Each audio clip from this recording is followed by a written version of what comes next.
Beyond Gundam, three more series by Yoshiyuki Tomino. Celebrated Mobile Gundam creator Yoshiyuki Tomino foresees his anime career coming to an end soon.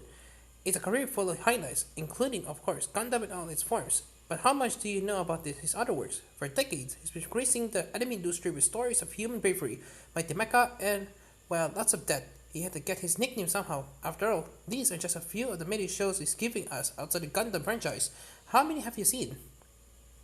Space Runaway Ideon. After challenging the super robot genre with Gundam, Tomino went bigger and freakier. Space Runaway Ideon premiered in 1980 and centered on the conflict between the colonists of Solo and the Buff clan military. And they focus on the title robot, and the title robot focused back. There's a lot more to this machinery than just machinery. It is not especially happy with people in general. Ideon is probably known best these days for its ending, specifically the ending on Be Invoked. The film serving as an alternate ending. Both versions are pretty rough, but where the television series keeps a terrifying endgame and is isolated to the show's players. Be Invoked takes its results of the TV series and, with it spreads them to every corner of the universe, which is kind of, our friends are all here. Aura Battler Dombine. In addition to starting one of the biggest anime franchises ever, Tomino also created what is arguably the first isekai anime, but of course, it was still full of robots. Aura Battler Dombine premiered in 1983 and blended high fantasy with mecha action more than a decade before the Vision Escaflowne will hit. Our hero, Sho Sama, finds himself transported to the world of Bistan Well, a fantasy land where knights possessing powerful auras pilot insectoid mecha known as Aura Battlers.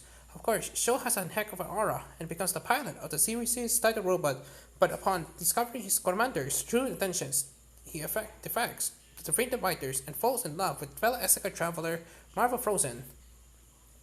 Invisible Superman Sambo Tree. You know that nickname Kill 'Em All, Tomino. Well, it didn't start with Ideon. Back in 1977, he began playing the framework of a real Robot anime in the Super Robot series, Invisible Superman Sambo Tree. The series about three alien families defending their known new home, Earth, from forces who destroyed their previous home.